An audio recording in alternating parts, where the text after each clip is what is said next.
வணக்கம். ஆகாஷ்வாணி புதுச்சேரி செய்தி அறிக்கை வாசிப்பவர் மலர்விழி. செயற்கை நுண்ணறிவு தொழில்நுட்பத்தை குறிப்பாக தெற்குலக நாடுகளில் அனைவரையும் உள்ளடக்கிய வளர்ச்சி மற்றும் அதிகார பங்கேற்பிற்கான கருவியாக மாற்றும் வகையில் ஜனநாயக மயமாக்க வேண்டியதின் அவசியத்தை பிரதமர் திரு நரேந்திர மோடி வலியுறுத்தியுள்ளார். இன்று புதுடெல்லி பாரத் மண்டபத்தில் செயற்கை நுண்ணறிவின் தாக்கங்கள் குறித்த இந்தியா AI இம்பாக்ட் உச்சி மாநாட்டை அவர் தொடக்கி வைத்து பேசுகையில், செயற்கை நுண்ணறிவு தொழில்நுட்பத்தை நன்னெறிகளின் அடிப்படையில் பொறுப்பான நிர்வாகம், தேசிய இறையாண்மை மற்றும் அனைவரையும் உள்ளடக்கிய வளர்ச்சி உள்ளிட்ட நோக்கங்களுக்கு பயன்படுத்துவதே இந்தியாவின் மானவ் கொள்கை என்றார். நவீன AI யுகத்தில் மனிதகுலத்தின் நன்மைக்கான முக்கிய இணைப்பாக இக்கொள்கை திகழும் என்றும் பிரதமர் கூறினார்.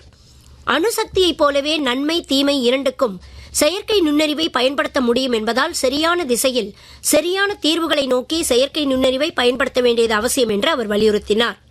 செயற்கை நுண்ணறிவு மூலம் போலி படங்கள் மற்றும் பொய் தகவல்கள் உருவாக்கப்படுவதை தடுக்க உலக அளவிலான தர கட்டுப்பாடுகள் தேவை என்றும், பாடத்திட்டத்தை கவனமாக உருவாக்குவதைப் போல குழந்தைகள் மற்றும் குடும்பங்களின் பாதுகாப்பை கருத்தில் கொண்டு AI தர கட்டுப்பாடுகளை உருவாக்க வேண்டும் என்றும் அவர் கூறினார். இந்தியாவில் செமிகண்டக்டர் முதல் பாதுகாப்பான தரவு மையங்கள் வரை செயற்கை நுண்ணறிவு தொழில்நுட்பத்தின் வளர்ச்சிக்கு தேவையான எல்லா அம்சங்களும் தற்போது உருவாகி வருவதாக பிரதமர் தெரிவித்தார்.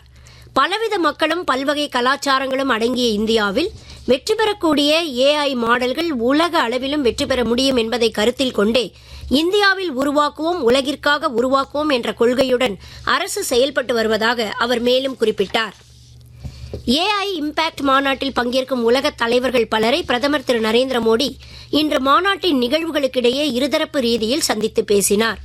அபுதாபி பட்டத்து இளவரசர் ஷேக் ஜாயத் அல் நஹியான், நெதர்லாந்து பிரதமர் திரு டிக் ஸ்கூஃப், சுவிட்சர்லாந்து அதிபர் திரு கை பெர்மெலின் உள்ளிட்டோர் இதில் அடங்குவர். பன்னாட்டு தொழில்நுட்ப நிறுவனங்களின் தலைமை செயல் அதிகாரிகள் பலரும் இந்தியா AI இம்பாக்ட் மாநாட்டின் தொடக்க விழாவில் கலந்து கொண்டனர். கூகுள் மற்றும் ஆல்பாபெட் நிறுவனத்தின் தலைமை செயல் அதிகாரி சுந்தர் பிச்சை, ஆந்த்ரோக் நிறுவனத்தின் டேரியோ அமோடே, டாடா சன்ஸ் நிறுவனத்தின் என் சந்திரசேகரன் ஆகியோர் இதில் அடங்குவர்.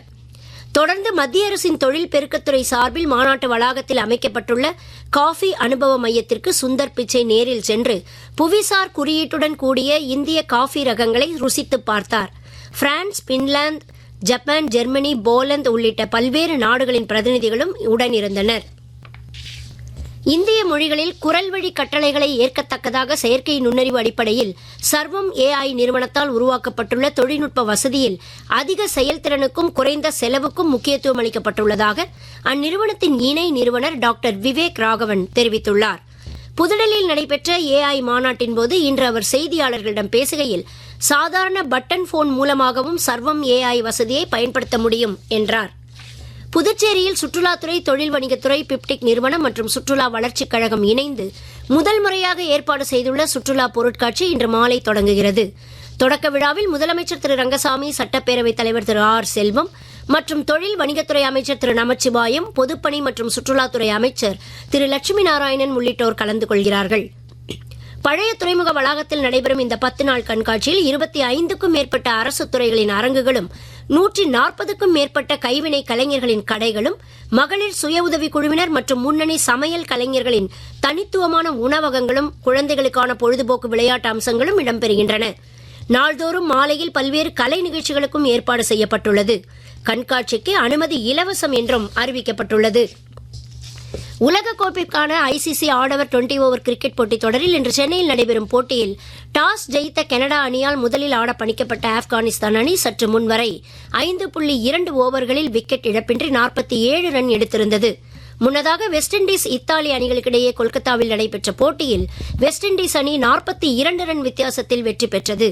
கொழும்பில் நடைபெற்ற மற்றொரு போட்டியில் ஜிம்பாப்வே அணி 6 விக்கெட் வித்தியாசத்தில் இலங்கை அணிக்கு எதிராக வெற்றி பெற்றது. இத்துடன் இந்த செய்தி அறிக்கை நிறைவு பெறுகிறது.